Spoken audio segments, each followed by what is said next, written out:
जय हिंद फ्रेंड्स, आप सभी लोगों का स्वागत है ऑल एग्जाम बूस्ट में। तो देखिए, आज हम जो क्वेश्चन लिए हैं ना, ये यूनिट 1 से लिए हैं। किसी भाई ने हमें मतलब कि पीडीएफ भेजे थे जो कि प्लेटफॉर्म वाले सर करा रहे थे। तो उनका बोले थे ना कि जो पीडीएफ है यूनिट 1, यूनिट 2, यूनिट 3, यूनिट 4, तो उसका ऑब्जेक्टिव करा दीजिए। तो हमने क्या किया कि यूनिट 1 में जितना भी ऑब्जेक्टिव बन रहा था सारे ऑब्जेक्टिव को इसमें कवर कर रहे हैं। और अगला वीडियो जो होगा ना, उसमें यूनिट 2 का पूरा वीडियो होगा, 3 का वीडियो होगा। यानी जो क्लास नोट्स दिए हैं तो 100% वहाँ पढ़े होंगे ना, तो यहाँ सारा क्वेश्चन को सॉल्व कर देंगे। तो चलिए स्टार्ट करते हैं। और आ गया थ्योरी की बात ना, तो देखिए थ्योरी कराएंगे, जो मोस्ट इम्पोर्टेंट टॉपिक होगा ना उसको कराएंगे। लेकिन अभी मेरे पास ना, आप लोग जानते हैं कि मेरे पास बोर्ड नहीं है, वाइट बोर्ड भी नहीं है। आप बोलेंगे तो ऐसे मोबाइल स्क्रीन पर पढ़ा सकते हैं। किसी का नोट्स होगा तो आप भेज दीजिएगा, तो हम वहाँ पे करा देंगे, ठीक है। लेकिन बोर्ड पे थोड़ा दिक्कत हो जाता है क्योंकि समय का थोड़ा मेरे पास भी कमी है ना, तो इसी कारण। लेकिन हम निकाल रहे हैं समय आप लोगों के लिए, थ्योरी के लिए। जो इम्पोर्टेंट टॉपिक होगा उसको कराइए करेंगे। तो चलिए स्टार्ट करते हैं। इसमें कुल मिलाकर के 40 क्वेश्चन होगा, जो कि आपको देखिए, आप लोग टेलीग्राम पर ज्वाइन हो जाइएगा और जितना भी पीडीएफ दे रहे हैं ना, पीडीएफ को निकाल करके आप लोग पढ़ जाइएगा। आपको 100% यहाँ से क्वेश्चन देखने को मिलेगा। कम से कम हम ज़्यादा दया नहीं करते हैं, मतलब, ठीक है ना। आपको 40 नंबर यानी 35 से 40 नंबर मेरे पीडीएफ से 100% आएगा, इससे कम नहीं आएगा। आपको 40 नंबर हम मतलब मिनिमम बोल रहे हैं, 40 नंबर 100% आएगा। केवल आप लोग पूरा रट जाइएगा, ठीक है ना। तो चलिए फ्रेंड्स, अपने दोस्तों में भी शेयर कर लीजिएगा। चलिए चैनल सब्सक्राइब तो करते रहिएगा। देखिए क्वेश्चन नंबर 1 से स्टार्ट करते हैं।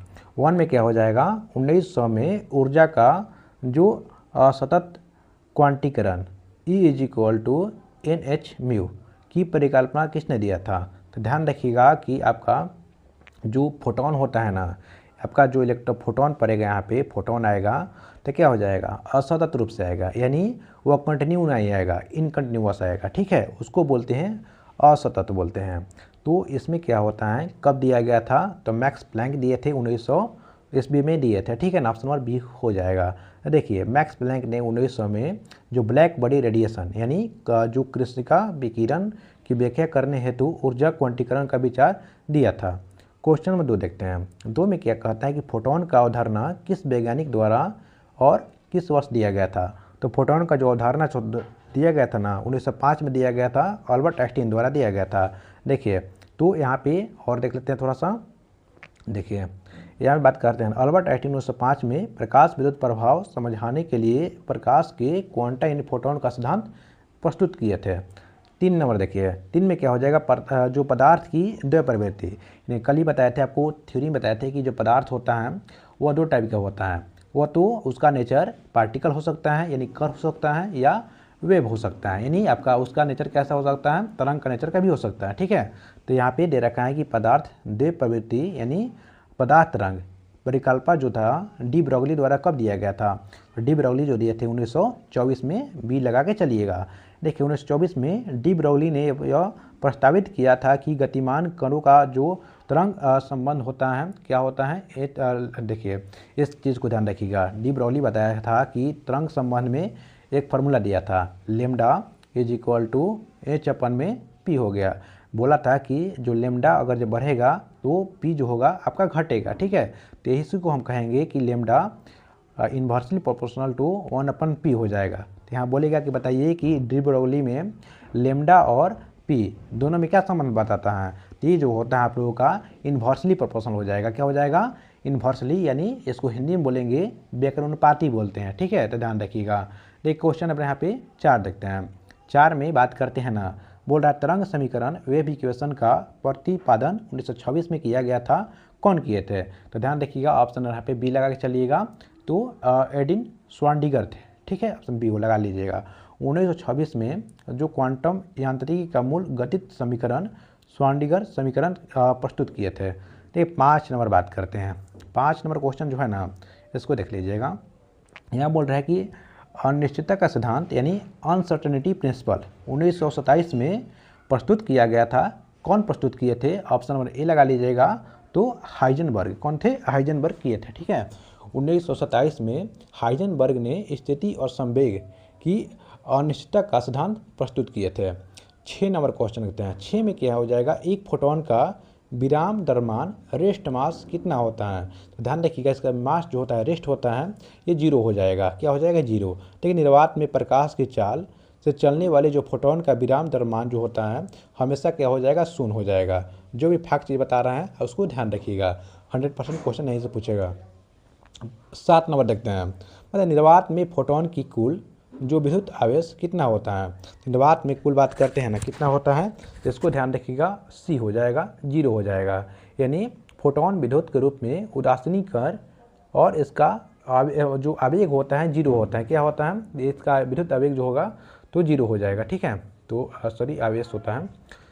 तो देखिए 8 नंबर क्वेश्चन कहते हैं, 8 में क्या हो जाएगा, तो फोटोन का संवेग p तथा उसकी ऊर्जा E की मध्य का सही संबंध बताइए। अभी हम बताए हैं कि P = E/C हो जाएगा। क्या हो जाएगा, P = E/C हो जाएगा। तो P बढ़ाइएगा तो C घटेगा। ठीक है, तो यहाँ पे देखिए थोड़ा सा और बात करते हैं। तो देखिए यहाँ पे तो ऑप्शन नंबर यहाँ पे बी लगा के चलिएगा। लेकिन फोटोन की ऊर्जा E = आपका hν होता है। क्या होता है, hν हो जाएगा। और संवेग जो होता है P = क्या होता है, h/λ हो जाता है, अभी पता है। और आपका बराबर में E/c भी होता है। इस चीज़ को ध्यान ही रखिएगा। क्या लिखिएगा, जो संवेग होगा P यानी मोमेंटम होता है, तो मोमेंटम जो होता है ना, मोमेंटम बराबर क्या होता है, h/λ हो जाएगा, बटा में आपका E/c हो जाएगा। इस चीज़ को ध्यान रखिएगा। पूछेगा कि बताइए कि संवेग बढ़ेगा तो आपका c क्या होगा, घटेगा बढ़ेगा। तो संवेग बढ़ेगा तो c क्या हो जाएगा, घटेगा। संवेग बढ़ेगा तो लैम्डा क्या हो जाएगा, घटेगा। लेकिन p बढ़ेगा तो एनर्जी क्या होगा, बढ़ेगा। ठीक है, इसको ध्यान रखिएगा। चलिए आगे चलते हैं। क्वेश्चन नंबर यहाँ पे 9 देखते हैं। 9 में क्या हो जाएगा फ्रेंड, 8 करा दिए ना, 8 करा दिया। चलिए 9 देखते हैं ना, हाँ हो गया ना, तो हाँ 9 देखते हैं। चलिए यहाँ पे बात करते हैं ना, डी ब्रोगली तरंगदैर्घ्य जो लैम्डा हो जाएगा, संवेग p का क्या संबंध हो जाएगा। अभी बताएं कि डी ब्रोगली तरंगदैर्घ्य में जो आपका p क्या होता है, ये इन्वर्सली प्रोपोर्शनल होता है 1/λ का। तो यानी p बढ़ेगा तो लैम्डा क्या हो जाएगा, घटेगा। अभी बताया ना, तो ऑप्शन बी लगा के चलिएगा। इस चीज़ को बताना जरूरी नहीं है, 3 पे 4 बता दिए हैं। 10 नंबर क्वेश्चन देखते हैं। 10 नंबर में क्या हो जाएगा, v विभवांतर से त्वरित गैर सापेक्षित इलेक्ट्रॉन की डी ब्रोगली तरंगदैर्घ्य एक्सट्रॉन में का सूत्र क्या हो जाएगा। तो ध्यान रखिए, इसको एक्सट्रॉन बताना है, इसको बोलते हैं एक्सट्रॉन बोलते हैं। ठीक है, ध्यान रखिएगा क्या हो जाएगा। यहाँ पे इस डाटा को ध्यान रखिएगा, 100% आएगा क्वेश्चन। यहाँ पे ऑप्शन नंबर ए लगा लीजिएगा, 12.27 बटा में क्या हो जाएगा, √v एक्सट्रॉन हो जाता है। ठीक है, इस चीज़ को ध्यान ही रखिएगा। ठीक है, तो देखिए नियतांकों का मान रखने पे क्या हो जाएगा, लैम्डा = h बटा में √2m इलेक्ट्रॉन वोल्ट होता है। ठीक है, तो चलिए आगे चलते हैं फ्रेंड्स। क्वेश्चन नंबर 11 पे चलते हैं। ये दोबारा मेहनत कर रहे हैं, एक बार वीडियो बनाया है ना, उसमें साउंड आ ही नहीं रहा था, तो फिर से वीडियो बनाया दोबारा। देखिए 11 देखते हैं। बोल रहा है ना कि 100 वोल्ट से त्वरित इलेक्ट्रॉनों की डी ब्रोगली तरंगदैर्घ्य का मान कितना होता है।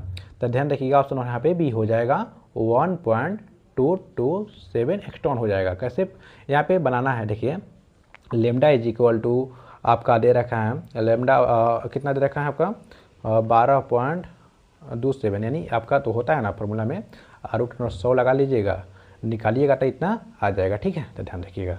चलिए क्वेश्चन नंबर यहाँ पे 12 देखते हैं। 12 में बात करते हैं ना, देखिएगा कि डेविसन जर्मन प्रयोग कि किस क्रिस्टल का प्रयोग जो प्रकीर्णन के रूप में किया जाता था। तो ऑप्शन नंबर यहाँ पे बी हो जाएगा, निकेल क्रिस्टल। तो आप लोग जानते होंगे कि जर्मन प्रयोग में क्या होता था कि यहाँ से इलेक्ट्रॉन जो होता था बौछार किया जाता था किस पे, आपका निकेल के प्लेट पे। और यहाँ पे क्या होता था, आपका प्रकीर्णन होता था। यहाँ पे जाने के बाद में क्या होता था, प्रकीर्णित हो जाता था। और यहाँ पे निकेल जो होता था ना, निकेल यहाँ पे क्या होता, एंगल कुछ बनाता था। तो एंगल जो होता था 50 डिग्री का एंगल होता था। और आपका वोल्ट जो होता था ना, वोल्ट तो 54 वोल्ट का होता था। ठीक है, इसको ध्यान रखिएगा। तो यानी कुल मिलाकर के वहाँ निकेल का प्लेट लगाया गया था। तो आप लोग ध्यान रखिएगा कि डेविसन जर्मन प्रयोग में क्रिस्टल के रूप में किसका मतलब कि उपयोग किए थे, तो निकेल क्रिस्टल का प्रयोग किए थे। ठीक है ना, तो डेविसन जर्मन प्रयोग में जो बीम को निकेल क्रिस्टल का आवृत कराया था। चलिए फ्रेंड्स आगे चलते हैं। क्वेश्चन नंबर यहाँ पे 13 देखते हैं। 13 में क्या होता है, डेविसन जर्मन प्रयोग में जो त्वरित विभव यानी जो ऑसिलेटिंग वोल्टेज का स्पर्श विवर्तन अधिकतम जो डिफ्लेक्शन पीक होता है ना कितना होता है, तभी बताएं आप लोगों का कितना होता है। तो 13 क्या हो जाएगा यहाँ पे बी हो जाएगा 54 वोल्ट होता है, कितना 54 वोल्ट हो जाएगा, ठीक है ना। तो ध्यान रखिएगा।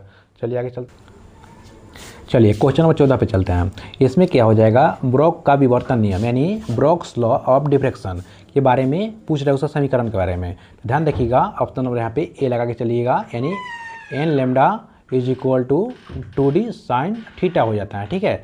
इसको ध्यान रखिएगा, ठीक है फ्रेंड्स। देखिए क्रिस्टल तलों में विवर्तन के लिए ब्राग का शर्त जो होता है क्या होता है अभी बताया है, n lambda is equal to 2d sine theta हो जाता है। चलिए क्वेश्चन नंबर 15 पे चलते हैं। डेविसन जर्मन प्रयोग द्वारा किस कण की तरंग प्रवृत्ति वेव नेचर का सिद्ध हुई हैं। तो यहाँ पे हो जाएगा आपका ऑप्शन नंबर सी हो जाएगा, इलेक्ट्रॉन हो जाएगा, ठीक है। तो इसमें प्रयोग में इलेक्ट्रॉन का विवर्तन यहाँ पे दर्शा करके उसकी तरंग का प्रवृत्ति पुष्टि की जाती है, ठीक है।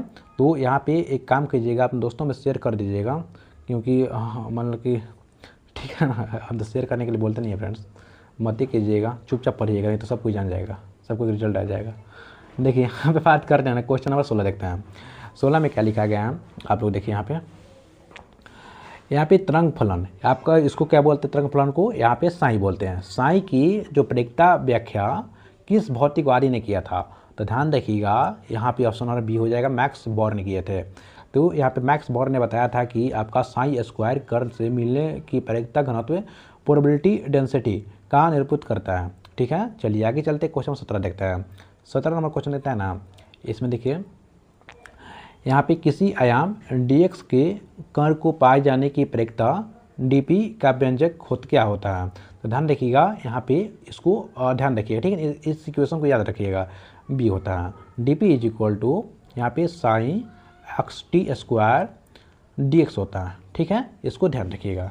चलिए फ्रेंड्स आगे चलते हैं, क्वेश्चन नंबर यहाँ पे 18 देखते हैं। 18 में क्या हो जाएगा, तरंग फलन में जो असमानीकरण यानी नॉर्मलाइजेशन के लिए संपूर्ण आकाश में जो समाकलन का मान कितना होता है। तो संपूर्ण आकाश में समाकलन का जो मान होता है ना, हमेशा ध्यान रखिएगा वो 1 होता है, ऑप्शन नंबर बी लगा लीजिएगा। इसका आप लोग ध्यान रखिएगा क्या होता है, तो यहाँ पे एक चीज़ ध्यान रखिएगा, यहाँ पे इंटीग्रेट हो जाएगा और यहाँ पे sine square dx is equal to 1 हो जाएगा। इसका मतलब क्या होता है कि जो संपूर्ण जो ब्रह्मांड में पाए जाने वाले जो कुल जो प्रयोक्ता होता है 0 हो जाता है, ठीक है। ध्यान रखिएगा। चलिए क्वेश्चन नंबर 18 बात करते हैं, 19 बात करते हैं। भौतिक रूप से जो स्वीकार्य यानी ऑब्सेप्टेबल तरंग फलन के लिए कौन सा गुण आवश्यक नहीं है। देखिए कौन सा गुण आवश्यक नहीं है, तो आवश्यक है उसको पढ़ लेते हैं। तो पहला नाम सिंगल वैल्यूड, यहाँ पे ज़रूरत है। दूसरा क्या हो जाएगा, सतत यानी कंटिन्यूअस होना चाहिए। उसके बाद में वर्ग समीकरणीय ये भी होना चाहिए। लेकिन जो अनंत मान जो होता है ना, इनफाइनाइट जो होता है वो गलत है, इनफाइनाइट नहीं होना चाहिए, फाइनाइट होना चाहिए। क्या होना चाहिए, फाइनाइट। इसको ध्यान रखिएगा कि आपका भौतिक में जो स्वीकार्य यानी ऑब्सेप्टेबल तरंग का कौन सा गुण आवश्यक नहीं है, तो अनंत मान यानी इनफाइनाइट आवश्यक नहीं है। इसमें क्या होना चाहिए था, फाइनाइट होना चाहिए था। फाइनाइट होगा था ना तो सही हो जाता है, ठीक है। तो ध्यान रखिएगा। चलिए फ्रेंड्स आगे चलते हैं, क्वेश्चन नंबर यहाँ पे 20 देखते हैं। 20 में क्या लिखा गया है, इसको भी देख लेते हैं। यहाँ पे देखिए हाइजेनबर्ग की स्थिति और संवेग की जो अनिश्चितता का जो गणितीय मान क्या होता है। तो ध्यान रखिएगा, इस देखिए जो भी इक्वेशन होगा ना उसको पढ़ लीजिएगा, याद कर लीजिएगा, ठीक है ना। यहाँ पे क्या हो जाएगा, rho delta X dot delta P X greater equal to H बटा में 2 हो जाएगा, ठीक है। इसको ध्यान रखिए समीकरण को, ऑप्शन नंबर यहाँ पे ए लगा के चलिएगा। 21 देखिए, 21 में क्या हो जाएगा, ऊर्जा समय यानी डेल्टा ई एवं डेल्टा टी के लिए अनिश्चितता का संबंध क्या हो जाएगा। तो ध्यान रखिएगा, ऑप्शन नंबर ए लगा लीजिएगा, यानी डेल्टा ई बटा डॉट डेल्टा टी ग्रेटर, अभी पता है ना, तो ठीक है। चलिए फ्रेंड्स आगे चलते हैं, क्वेश्चन नंबर यहाँ पे क्या हो जाएगा, 22 देखते हैं। 22 में क्या हो जाएगा, देखिए संवेग ऑपरेटर, संवेग को P बोलते हैं, इसको बोलते हैं हमको हम मोमेंटम, ठीक है। तो P हो जाएगा P कैप और x हो जाएगा। इसका गणितीय मान कितना होता है, इसका जो मैथमेटिकल एक्सप्रेशन जो होता है ना, कितना होता है आपका, ये हो जाता है माइनस आई बार, मतलब माइनस आई एच बार, यहाँ पे क्या हो जाएगा करली बटा में करली x हो जाता है, ठीक है। इसको ध्यान रखिएगा। तो देखिए, तो यहाँ पे एक लगा के चलिएगा। तो स्थिति संबंधित संवेग का ऑपरेटर जो होता है ना, तो पूछेगा क्वेश्चन कि बताइए कि आपको संवेग ऑपरेटर वृत्तीय मान क्या होता है। तो चलिए मार लीजिएगा, ठीक है। यहाँ पे देखिए 23 नंबर क्वेश्चन देते हैं, ऊर्जा ऑपरेटर ई कैप का गृहीय मान क्या होता है। तो बोलेगा ऊर्जा ऑपरेटर ई कैप का गृहीय मान क्या होता है। तो ध्यान देखिएगा E cap is equal to I H bar बाटा में करली एक्स हो जाएगा, करली टी हो जाएगा, सॉरी करली टी हो जाएगा। इसको भी ध्यान रखिएगा, ठीक है। ऐसे क्वेश्चन पूछेगा। आगे बात करते हैं एच कैप के लिए भी याद कर लीजिएगा। बोलेगा क्वेश्चन कि हैमिल्टेनियस जो ऑपरेटर एच कैप किसको व्यक्त करता है। तो एच कैप जो होता है ना किसको व्यक्त करता है। तो ध्यान रखिएगा ऑप्शन नंबर सी हो जाएगा, कुल ऊर्जा यानी टोटल एनर्जी जो होता है उसको व्यक्त करता है हर्मिटियन ऑपरेटर यूज करता है, ठीक है। तो हर्मिटियन ऑपरेटर कुल ऊर्जा यानी जो कुल ऊर्जा हो जाएगा क्या हो जाएगा, मैकेनिकल एनर्जी बोलते हैं। तो क्या हो जाएगा काइनेटिक एनर्जी प्लस में पोटेंशियल एनर्जी दोनों का ऐड कर देंगे, ठीक है। तो ध्यान रखिएगा। तो एच बराबर क्या हो जाएगा, H cap is equal to क्या हो जाएगा। तो यहाँ पे क्या हो जाएगा टी कैप प्लस में भी हो जाएगा, ठीक है। तो ध्यान रखिएगा। क्वेश्चन नंबर यहाँ पे 25 देखते हैं। 25 में क्या हो जाएगा फ्रेंड्स, देखिए जो क्या बोले कि क्यूमुटेटर संबंध क्यूमुटेटर रिलेशन एक्स पी एक्स का मान कितना होना चाहिए। तो ध्यान रखिएगा इसका जो मान होना चाहिए हमेशा आई एच बार होना चाहिए, ठीक है। आई एच बार होना चाहिए, ठीक है। तो ध्यान रखिएगा इस चीज़ को। स्थिति और संवेग ऑपरेटर की आपस में कंप्यूट नहीं करते हैं और पी एक्स मतलब x P x I H होता है, ठीक है। 26 नंबर क्वेश्चन देखते हैं ना। 26 में क्या हो जाएगा, क्वांटम यांत्रिक में जो प्रत्यक्षीय राशि जो मतलब ऑब्जर्व कर सकते हैं उसमें संगत ऑपरेटर किस प्रकार के होते हैं। तो ध्यान रखिएगा ऑप्शन नंबर ए हो जाएगा, हार्मोनियस ऑपरेटर हो जाएगा। यानी यहाँ पे क्या हो जाएगा, ध्यान रखिएगा, इसको डिस्कशन में पढ़ लीजिएगा, ठीक है। वो हमेशा जो हार्मोनियस ऑपरेटर होता है ना हमेशा रियल होता है। क्या होता है, रियल यानी वास्तविक होता है हमेशा, ध्यान रखिएगा। क्वेश्चन नंबर 27 देखते हैं। 27 में क्या लिखा गया है इसको भी ध्यान रखिएगा कि एक विमीय अनंत विभव कूप आपका एक्स जो होता है ना 0 से 12 होता है और एल से छोटा होता है और इस कण में स्थित विभव वी एक्स कूप के बाहर इतना कितना होता है, ठीक है। तो इसको आप लोग ध्यान रखिएगा, अनंत होता है, क्या हो जाएगा, इनफाइनाइट हो जाएगा, बी नंबर आंसर हो जाएगा। कूप के बाहर विभव अनंत होने के कारण में कूप बाहर नहीं जा सकता है, ध्यान रखिएगा। आगे चलते हैं क्वेश्चन नंबर 28 में। 28 में क्या कहता है, 28 में देखिए इसमें अनंत विभव कूप में nवीं अवस्था में जो अनुमत ऊर्जा En का सूत्र क्या होता है। यानी अनंत विभव कूप में, अनंत विभव बोल रहा है, ध्यान रखिएगा, ठीक है ना। तो what is the formula allowed energy En दो nth स्टेट ऑफ जो इनफाइनाइट पोटेंशियल वेल, क्या हो जाएगा, ध्यान रखिएगा। En इज इक्वल टू आपका n स्क्वायर एच स्क्वायर बटा में 8 ml स्क्वायर होता है। इसको रट लीजिएगा, 100% क्वेश्चन आएगा, ठीक है। तो ध्यान रखिएगा। चलिए फ्रेंड्स आगे चलते हैं। क्वेश्चन नंबर यहाँ पे क्या हो जाएगा 29 देखते हैं। 29 में क्या हो जाएगा, देखिए अनंत विभव बॉक्स में कण की मूल अवस्था यानी जो ground state n is equal to n की ऊर्जा मतलब 1 की ऊर्जा शून्य हो सकती हैं। तो यहाँ पे ध्यान रखिएगा शून्य कभी नहीं हो सकती हैं। ऑप्शन नंबर या बी लगा के चलिए। देखिए अनिश्चितता सिद्धांत के अनुसार में आधार अवस्था जो ऊर्जा शून्य नहीं हो सकती हैं, n इज इक्वल टू 0 भौतिक रूप से अमान्य हो जाता है, ठीक है। तो इसको भी आप लोग ध्यान रखिएगा। क्वेश्चन नंबर 30 देखते हैं। 30 में क्या रखा है कि अनंत विभव कूप में nवीं क्वांटम अवस्था में तरंग फलन की जो आंतरिक नोड जो इंटरनल नोड्स की संख्या कितनी होती है। तो यहाँ पे ऑप्शन नंबर बी लगा के चलिएगा, n-1 होती है, ठीक है। यहाँ पे देखिए प्रथम अवस्था जो होता है ना n इज इक्वल टू 1 में 0 आंतरिक नोड होगा, ठीक है ना। अगर जो n इज इक्वल टू 1 होगा तो वो बोलेगा कि आंतरिक नोड कितना हो जाएगा 0, लेकिन n इज इक्वल टू 2 होगा तो आंतरिक नोड कितना हो जाएगा 1 हो जाएगा, ठीक है। तो ऐसे ही ध्यान रखिएगा, ठीक है।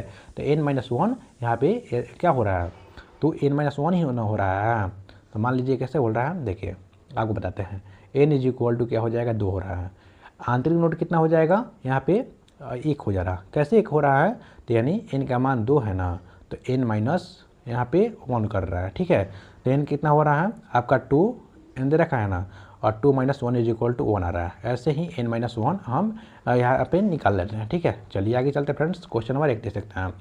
31 में क्या है, देखिए 1D बॉक्स में nवीं अवस्था में जो क्या दे रखा है, जो समानीकृत तरंग फलन साई एन एक्स का क्या है। तो साई एन बात करते हैं ना, ध्यान देखिए रूट अंडर 2 बाटा में एल साइन और एन पाई हो जाएगा, एक्स हो जाएगा और बाटा में 2 हो जाएगा।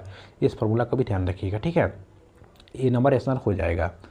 चलिए आगे चलते हैं फ्रेंड्स। क्वेश्चन नंबर यहाँ पे 32 लिखते हैं। 32 में क्या लिखा गया है, अनंत विभव कूप में प्रथम 3 ऊर्जा स्तर आपका, इसको तो VVI मोस्ट VVI ध्यान रखिएगा, ठीक है ना, एग्जाम में आएगा। तो बोलेगा अनंत विभव कूप की प्रथम 3 स्तर का जो अनुपात होता है आपका E1 E2 और E3 होता है। देखिए तो सबसे पहले याद रखिए ना कि ऊर्जा जो होता है ना डायरेक्टली प्रोपोर्शनल होता है एन स्क्वायर का, ठीक है। तो ऐसे ही बोलेगा कि जो आपका एनर्जी ऊर्जा होता है 1 का स्क्वायर, 2 का स्क्वायर हो जाएगा, 3 का स्क्वायर हो जाएगा। तो 1 का स्क्वायर 1 होता है, 2 का स्क्वायर 4 होता है, 3 का स्क्वायर 9 होता है, 1:4:9 हो जाएगा। तो यहाँ पे ऑप्शन यहाँ पे बी लगा के चलिएगा, ठीक है। तो कोई डाउट होगा तो आप कमेंट पे जरूर कीजिएगा, आपको रिप्लाई जरूर करेंगे। 33 नंबर क्वेश्चन होता है, क्वांटम टर्निंग की परिघटना कब घटित होता है।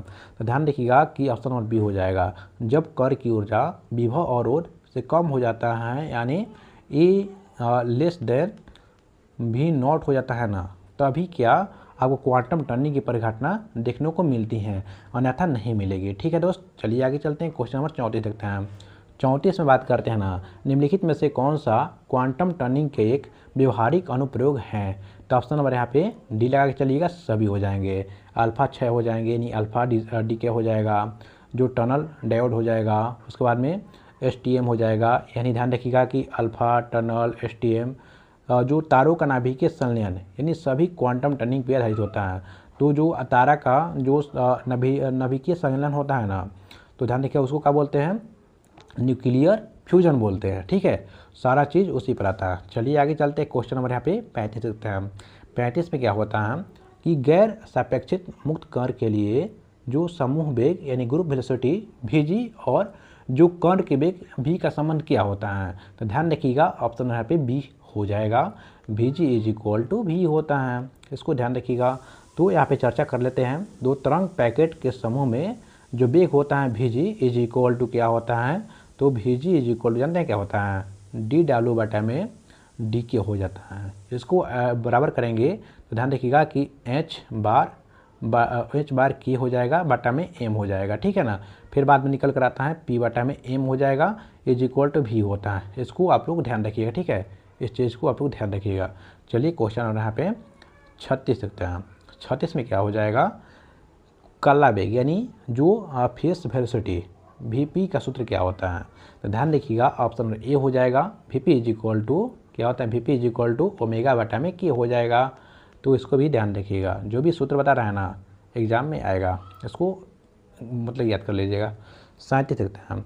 एक विमीय अनंत विभव कूप nवीं स्तर अवस्था में जो कण संवेग p का मान कितना होता है। तो ध्यान रखिएगा ये हमेशा मान इसका 0 हो जाएगा, b हो जाएगा। देखिए कण के दो दिशाओं की गति करने की समान संभावना के कारण औसत वेग p = 0 होता है, ठीक है फ्रेंड्स। चलिए क्वेश्चन नंबर यहाँ पे 38 देखते हैं।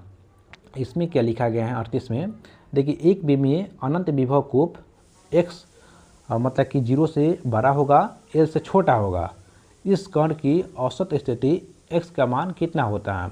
x का मान जो होता है ना L/2 हो जाएगा, इसको ध्यान रखिए, हमेशा ध्यान रखिए L/2 हो जाएगा। चलिए क्वेश्चन नंबर 39 बात करते हैं।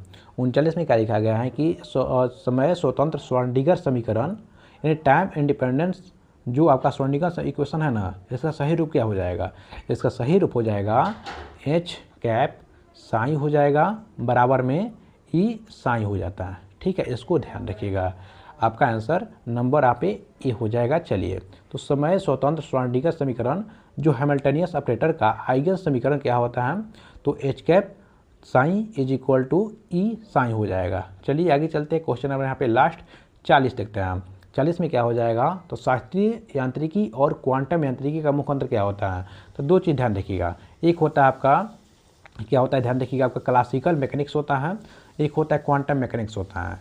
तो इसमें बताया गया था, ध्यान रखिएगा क्लासिकल मैकेनिक्स में यानी जो शास्त्रीय यांत्रिकी होता है ना, इसमें कहा गया था कि जो फोटोन आता है वो आपका क्या हो जाएगा, इरेगुलर आता है, इरेगुलर यानी असतत रूप से, यानी लगातार नहीं आएगा। वो सॉरी ली लगातार आता है, ठीक है ना। जो आपका क्लासिकल जो होता है ना, लगातार आएगा, क्या आ जाएगा, लगातार आते रहेगा, लगातार आते रहेगा, ठीक है। इसमें आपका किसमें, शास्त्रीय में यानी क्लासिकल बताया गया था। लेकिन क्वांटम बताया गया था कि जो फोटोन आता है तो लगातार नहीं आएगा बल्कि पॉकेट के रूप में एनर्जी आएगा और ठहर आएगा, यानी रुक कर आता है, वो लगातार नहीं आता, ये इरेगुलर आता है, ठीक है। तो इसमें दोनों में अंतर था यही है, ठीक है फ्रेंड्स। तो आगे थोड़ा सा देख लेते हैं।